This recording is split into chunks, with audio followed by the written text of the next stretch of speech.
China has done it again.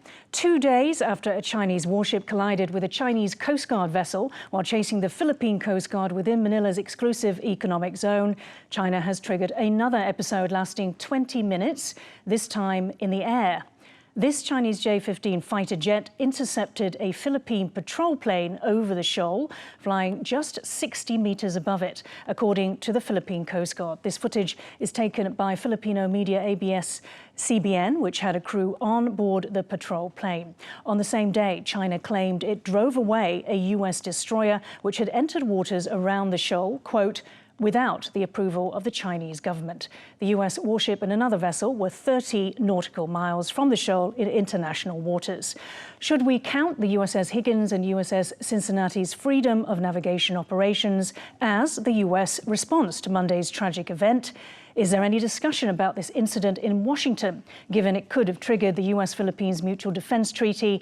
And if China is signaling that it will simply double down on this risky behavior, what should the Philippines, the US, and its allies do to deter future incidents?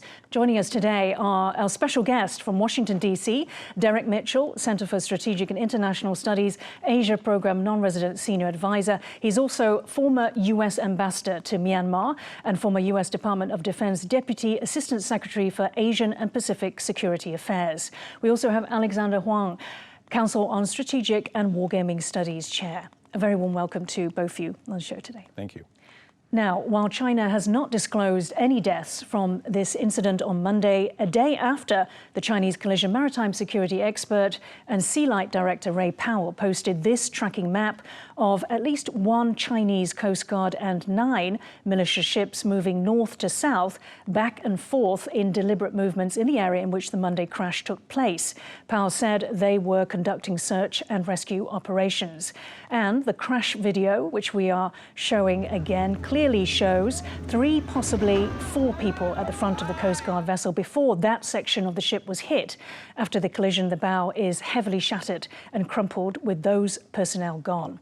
In addition, more information has emerged from the commanding officer of the Philippine Coast Guard ship, the Suluan. According to Philippine security analyst Renato Cruz de Castro, the incident reported wasn't the first attempt to intimidate and sandwich the Philippine vessel. In 2 earlier attempts, the Suluan, quote, executed its left standard rudder to throw the Chinese Coast Guard off track. On the 3rd attempt, Suluan pretended to carry out the same move, only to instead shift to a right full rudder and cut across in the opposite direction. Okay, Alex, let's come to you first. Let's deal with the possible deaths first. What's your view on watching this, all of the footage? Do you think that there were deaths? Definitely there would be casualties. Yeah, and why do you think China has not disclosed this? Well, basically, it's pretty much a big embarrassment for the Chinese operation. I mean, and immediately that's shown to the world. I guess there will be, my first reaction was that they're going to have a lot of hammers on heads on both Navy and the Coast Guard in terms of their operation. As you have just described, this was not the first time, and they tried to cut the Filipino ship. So basically, I think they practiced that. They wanted to do that intentionally, but it was the craftsmanship and or whatever happened. So it just be filmed and released to the world. Right. And Derek, in another scenario, if the Philippine Coast Guard had been a few seconds slower and it had been in the way with the Navy ship cut across, do you think that deaths would have been inevitable on the Philippine ship? Well, that's the fear. It's hard to know precisely. It's not the first time there's been collision between PRC ships and Philippine ships. So in the past, there hasn't been loss of life. There has been severe injuries. Somebody lost a thumb in 2023. Yeah, I think the speed was different this time. The speed was different, so yes, that's the danger. And I think this is what the United States and others in the region have tried to say to the Chinese, is that if there is a death, then that could very much trigger the Mutual Defense Treaty and bring in the United States and escalate something that no side wants to see. And so far, the US has not come out and basically reaffirmed that Mutual Defense Treaty. Do you think now would be a good time to do that? Oh, no, we reaffirm it all the time. We say that openly. That's part of the litany publicly of our policy. Has it been done since Monday? Publicly, I'm not sure. Privately, I'm sure it has been through whatever channel we have, diplomatic channels. But we don't need to be saying it every day. And again, I think the loss of life and recognizing this loss of life issue and the embarrassment to the PRC, I don't think either side really wants to stick this in their face necessarily right now. Right. Interesting, though, in terms of sticking it in China's face, there is an argument that now is the time to do that. Alex, given that China, as we said in the opening, has done it again, a very close intercept, 60 meters, this time in the air, what sort of signal is China sending within 2 or 3 days of that happening again? Well, I think, you know, if we look at our calendars, I mean, this is the 10th anniversary of Xi Jinping's overall defense and military reform, which he started in 2015. And is only a few weeks before the September 3rd parade that they wanted to do in front of Tiananmen. So there is a kind of specific atmosphere, you know, this year or at this moment. Of course, diplomatically, I don't think they want to have any kind of this trouble before a possible summit between the United States president and Xi Jinping. So it's unfortunate that you know, maybe the uniformed service wanted to perform, you know, courageously or trying to make a point or impress their civilian or party leaders. But on the other hand, they miscalculated or they misbehaved and create more embarrassment to their civilian leader. That's what I see. Derek, let's take a look now at some of the other responses from China since the incident. So the Global Times, which we know is state-owned, most pretty hard line, yes, mouthpiece of the CCP, says, in fact, that it's the Philippines that owes compensation for the damage. They say, I quote, "The Philippine vessel repeatedly cut in front of the Chinese Coast Guard vessel's course, severely disrupting the navigation safety of the Chinese vessel." They likened, this expert likened the Sulian's conduct to a car speeding recklessly on a highway, cutting off others, swapping lanes. The Philippines must bear full responsibility for all resulting damages and face legal punishment. How do you read this kind of response? It's a typical of the PRC. Look, they've never done anything on the offensive. They're always the victims. They're always the ones that have been aggressed against, and it's always the other side's fault. The other side must apologize for anything that occurs. But the video speaks for itself. When I say you're not going to stick their face in it, putting the video out, letting the facts, letting people see what exactly happened. Most of the world understands what China's about these days in a way maybe 10 years ago they weren't quite. So this strategy that the Philippines have now, a transparency strategy to film these things, which has been ongoing ever since, of showing exactly what went on. And so people can decide for themselves what went on. Clearly they were being chased. Clearly there was this water cannon coming at them. And then suddenly there was a destroyer that cut in. So the idea that it was the Philippines' fault, that they were aggressors, that they were the corvettes in this, driving recklessly, is silly on the face of it. But again, they've lost a lot of face. This is a big embarrassment. And so I think the next step is, as you say, sort of in the global commons, everyone can see who's guilty. Yes. So, and yet China is, you know, doubling down, digging in. Of course. It's continuing to do that. Yeah. So that's why I asked the question, should the U.S. really be coming out? There was a statement from their ambassador to the Philippines. Should there be maybe a statement from the Secretary of State or the Secretary of Defense?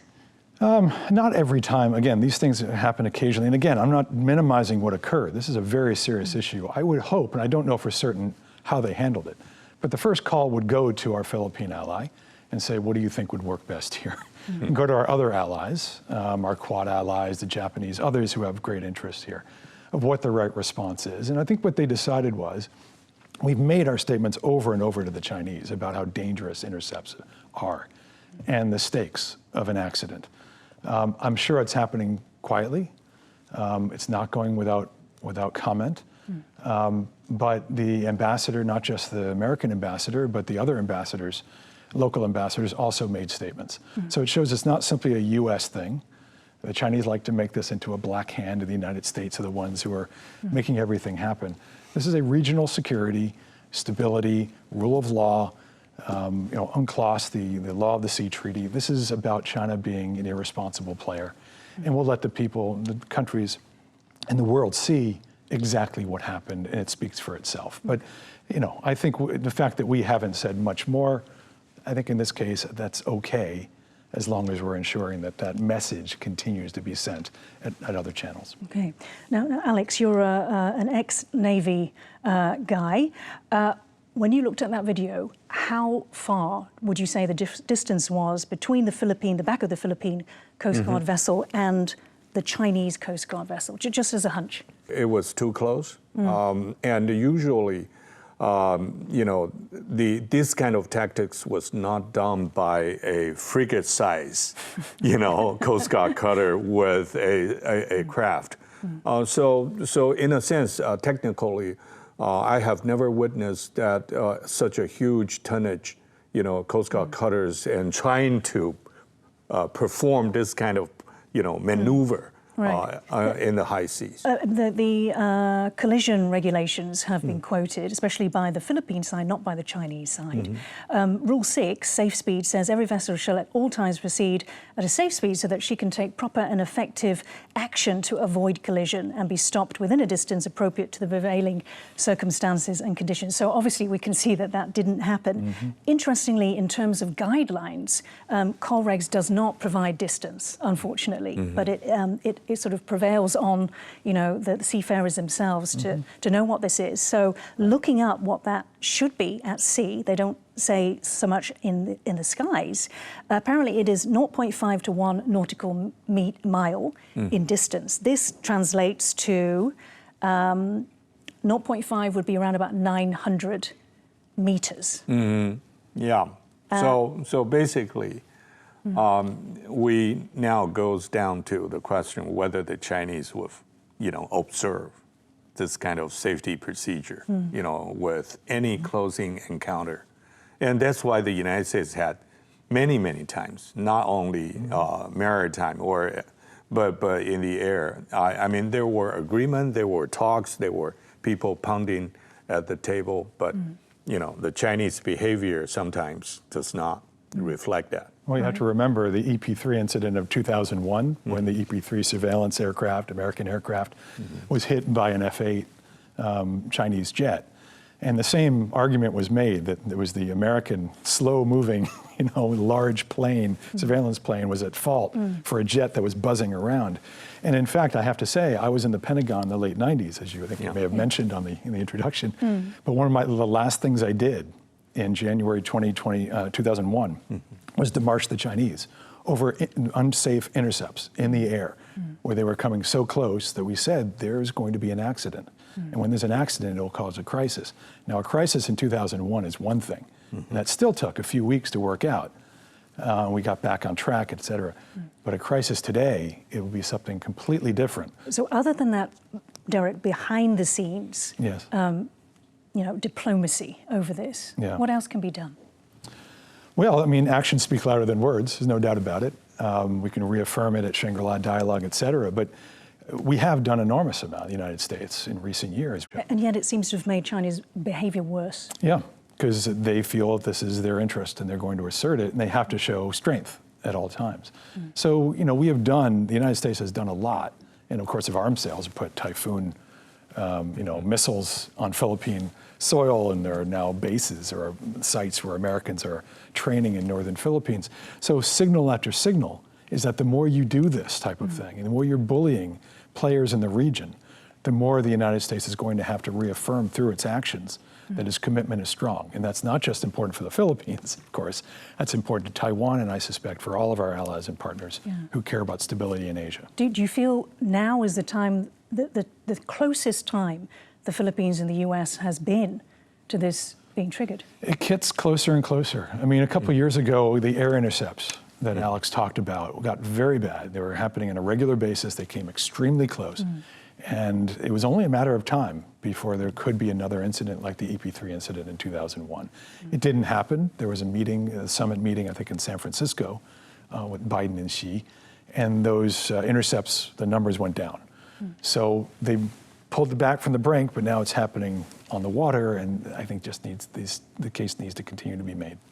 Okay. Now, in our last show, we discussed China's lack of training or rules of engagement. But let's now focus on the seamanship and navigational skills of the Filipino captain and crew of the BRP Sulian, led by their commanding officer, Captain Jomark Ang. In this ceremony, they are awarded bravery medals for their performance on August 11th. The Philippines boasts a rich seafaring history as a result of its archipelagic geography and strategic location in Southeast Asia. Filipino seafaring traditions predate Spanish colonization, with evidence of extensive trade networks and shipbuilding skills dating back centuries, if not millennia. So, Alex, tying into that, the idea of Filipino seamanship and essentially how the crew outsmarted the Chinese. So take a look at this.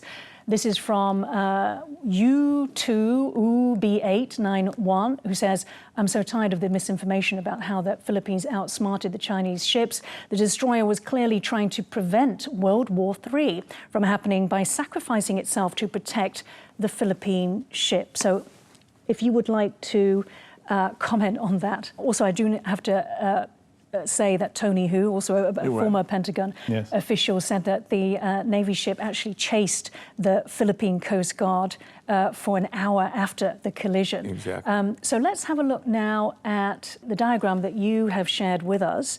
And if you want to explain what that diagram shows. The Chinese Coast Guard cutter, maneuver, first from the left and then to the right. However, I guess, based on our knowledge, that they have done that twice, but unsuccessfully.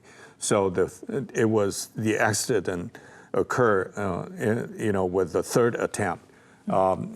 Yes, still the Chinese Coast Guard cutter is much bigger, and the maneuverability is not as fast and flexible as the Filipino craft. So you're saying it was an incident, it wasn't a deliberate protection of the Philippine ship? Oh, come on, Yeah, you can make up stories. We're looking forward to the August 1 medal, the Bai medal that they get from Xi Jinping for his bravery, but I doubt that'll be the case, as Alex said. Right, and actually, I think as Alex had mentioned, in fact, it would be the opposite. I mean, why would the Chinese Navy deliberately crash into its own Chinese Coast Guard, knowing, surely would know that at that speed there would be severe injuries, if not death. And that, in fact, now, behind closed doors within the CCP, I think your expression was the hammers are out.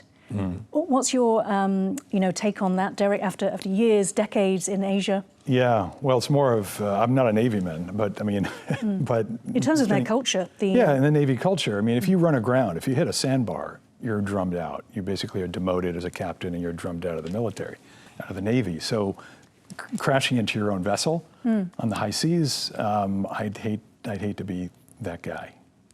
So I don't think he's going to get a Bai medal. I think he's going to get much worse at some point, quietly, as a PRC tends to do things. Yeah, away from the media. Now, let's briefly touch on the reason China insists on controlling Scarborough Shoal. It falls within Manila's 200 nautical mile exclusive economic zone, but China aggressively asserts sovereignty over it and most of the South China Sea, which includes Manila's West Philippine Sea, as part of Beijing's 10-dash line. In 2012, the year Xi Jinping came to power, China seized Scarborough Shoal from the Philippines and has tightly patrolled it ever since. However, the Permanent Court of Arbitration in The Hague ruled in 2016 that the waters around Scarborough Shoal were the traditional fishing grounds for both China and the Philippines.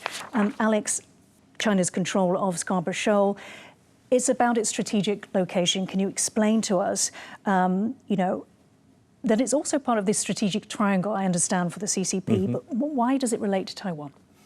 Well, basically, I think if you look at the map of the South China Sea, the paracels, it's between Hainan and Vietnam in the west, and the Spratlys in the south, and Scarborough Shoal to the east, closer to the Philippines. That strategic triangle actually, when Chinese put Navy and air assets on these islands and built up their military facilities and created, built an airstrip, they could, from 3 points, they could project their power against any shipping that within the northern part of the South China Sea, in a sense, to effectively control the air and sea in the South China Sea. And if China can fully control the triangle and it controls the northern part of the South China Sea, they could stop Taiwan's energy shipping from a position far, far away from Taiwan.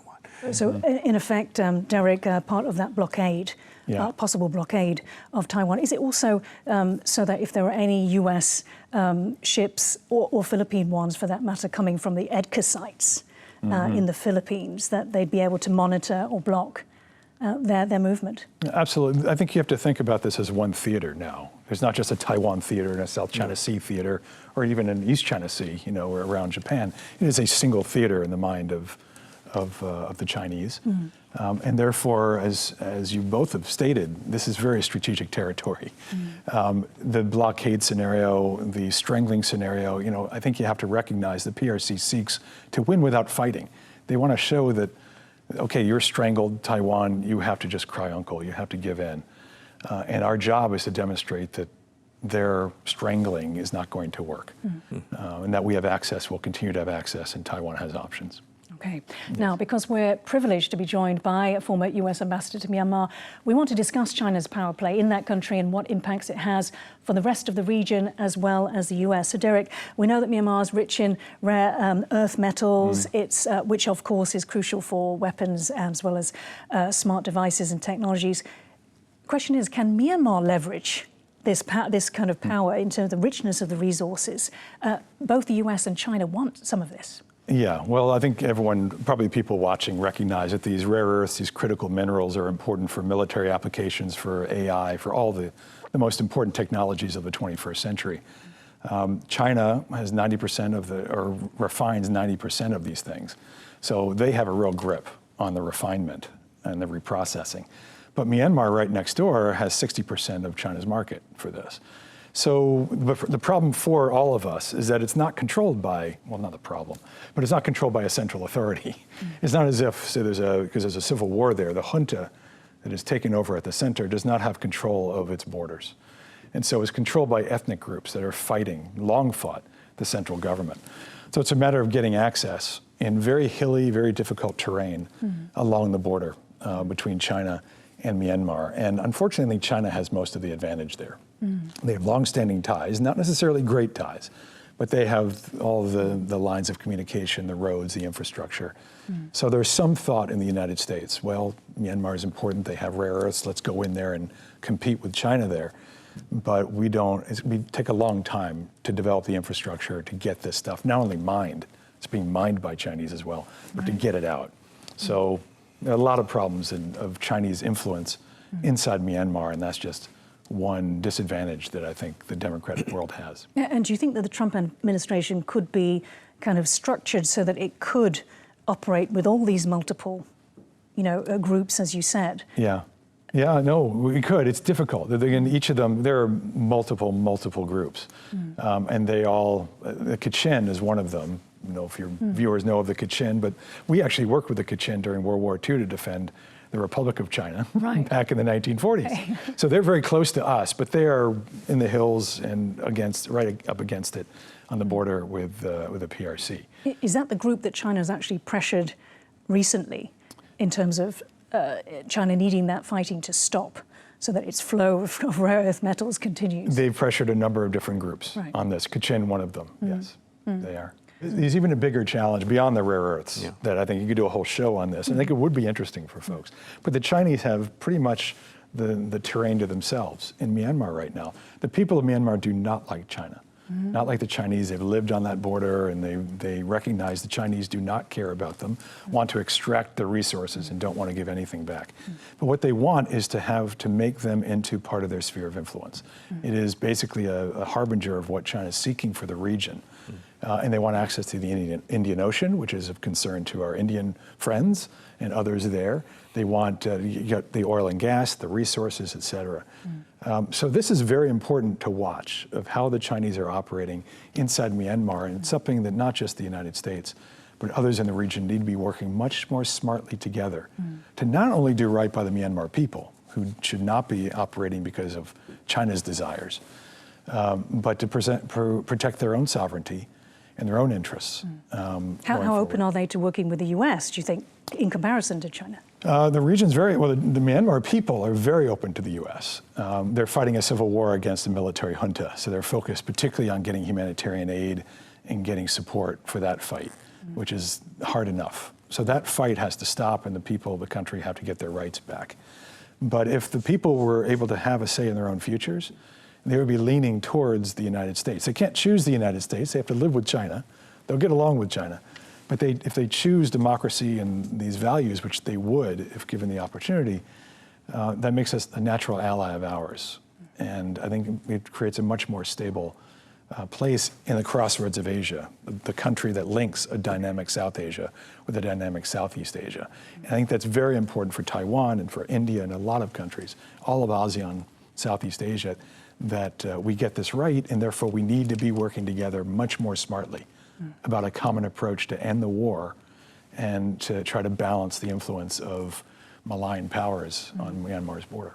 We'll have to invite you back, Derek, for a full show on Myanmar Yes. very, very soon, hopefully. Thank you so much for joining Taiwan Talks, Derek Mitchell and Alexander Huang. If you liked our show, please search for us on YouTube, give us a thumbs up and hit subscribe to our channel. Thank you for watching the show today. Stay safe and see you next time.